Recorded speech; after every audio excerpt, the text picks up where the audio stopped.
Have you seen that guy on the range before? Or maybe you've been that guy, the guy that swings and falls forward every time? Most times, the golfer that does this is really just a victim of bad information. And that information starts at setup. If you want to have a powerful golf swing, you have to be set up correctly, or you're always going to be fighting yourself and never be able to play to your true potential.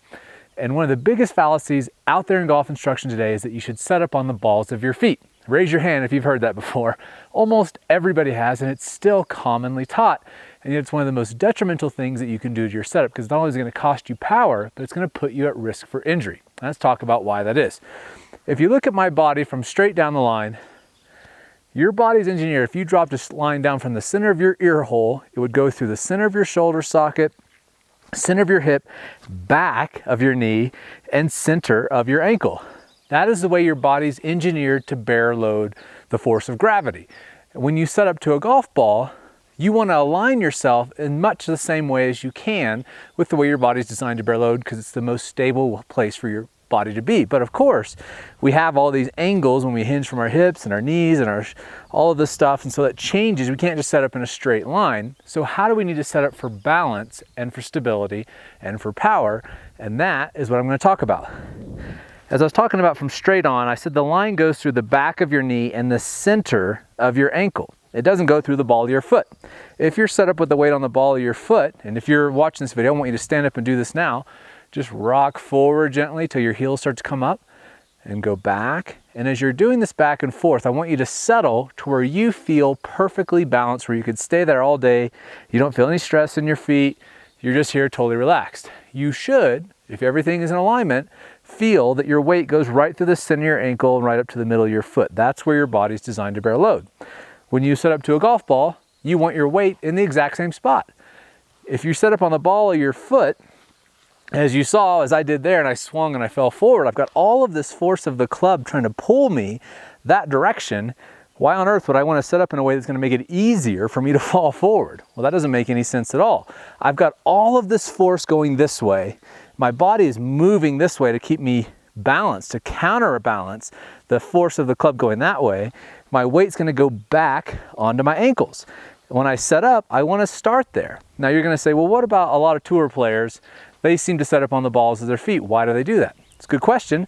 They set up on the balls of their feet for the exact same reason you probably do. They were taught that by misinformed instructors who don't understand how to protect the joints and how to set up powerfully. It's just an old adage in golf that needs to die quickly. Because setting up on the balls of your feet, Adam Scott is a great example of a tour pro that does that. He's way out on the balls of his feet. He's been taught that his whole life. But look where he is at impact. I guarantee you he's not back on the balls of his feet. At impact, he gets it back over his ankle. Just like every other tour pro who sets up on the balls of their feet.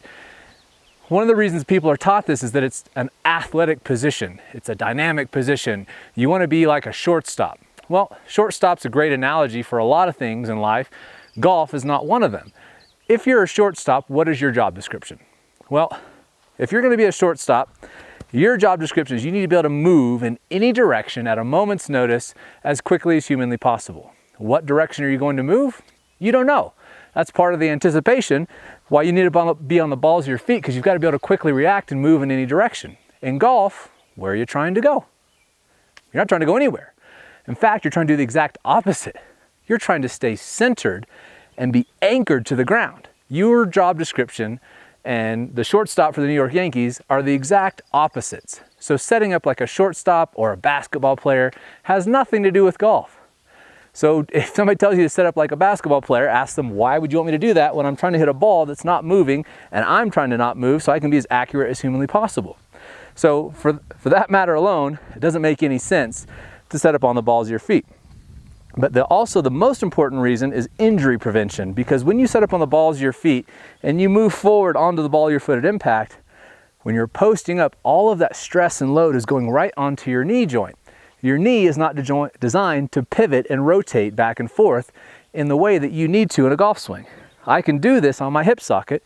It's designed to bear load and rotate just like this. In order to put my primary balancing joint as my hip, my weight needs to come back onto my ankle. If it's on the ball of my foot, and you can feel this again for yourself, my primary balancing joint is now my knee, and my quad is activated, and I can try to pivot on my knee, which doesn't feel very good. As soon as I straighten my leg, go back to my ankle, look at this. I can pivot free all day long, pain-free, no problem. That's why one of the reasons I harp on my students all the time when they get into impact and their left knee is still kind of bent like this, straighten it up, get your weight back over your hip, and then your glutes can engage, which are far more powerful for stabilizing your pelvis, protecting your knee, and getting you into a proper impact position. So, how do you get set up correctly and get your weight back over the center of your ankle is really quite simple. As you hinge forward from your hip socket, like I talk in the setup video, your knees are going to be straight as you do this to get your upper torso hinged forward. And once you're hinged forward and you have axis tilt, just slightly relax your knees. A lot of times what I see is guys set up like this.